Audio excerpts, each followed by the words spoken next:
After witnessing the violent rage shown by babies whenever deprived of an item they considered their own, Jean Piaget, a founding father of child psychology, observed something profound about human nature. Our sense of ownership emerges incredibly early. Why are we so clingy? There's a well-established phenomenon in psychology known as the endowment effect, where we value items much more highly just as soon as we own them. In one famous demonstration, students were given a choice between a coffee mug or a Swiss chocolate bar as a reward for helping out with research. Half chose the mug and half chose the chocolate. That is, they seemed to value the two rewards similarly. Other students were given a mug first and then a surprise chance to swap it for a chocolate bar, but only 11% wanted to. Yet another group started out with chocolate, and most preferred to keep it rather than swap. In other words, the students nearly always put greater value on whichever reward they started out with. Part of this has to do with how quickly we form connections between our sense of self and the things we consider ours. That can even be seen at the neural level. In one experiment, neuroscientists scanned participants' brains while they allocated various objects either to a basket labeled mine or another labeled Alex's.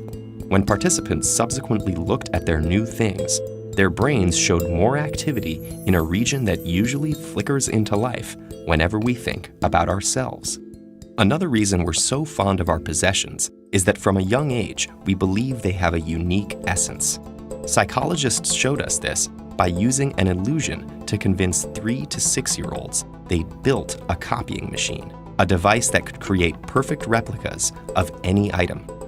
When offered a choice between their favorite toy or an apparently exact copy, the majority of the children favored the original. In fact, they were often horrified at the prospect of taking home a copy. This magical thinking about objects isn't something we grow out of. Rather, it persists into adulthood while becoming ever more elaborate. For example, consider the huge value placed on items that have been owned by celebrities. It's as if the buyers believed the objects they'd purchased were somehow imbued with the essence of their former celebrity owners. For similar reasons, many of us are reluctant to part with family heirlooms, which help us feel connected to lost loved ones. These beliefs can even alter our perception of the physical world and change our athletic abilities. Participants in a recent study were told they were using a golf putter once owned by the champion Ben Curtis.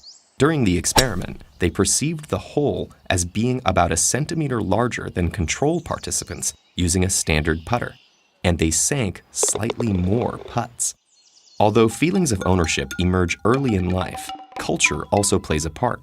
For example, it was recently discovered that Hadza people of northern Tanzania, who are isolated from modern culture, don't exhibit the endowment effect. That's possibly because they live in an egalitarian society where almost everything is shared. At the other extreme, sometimes our attachment to our things can go too far.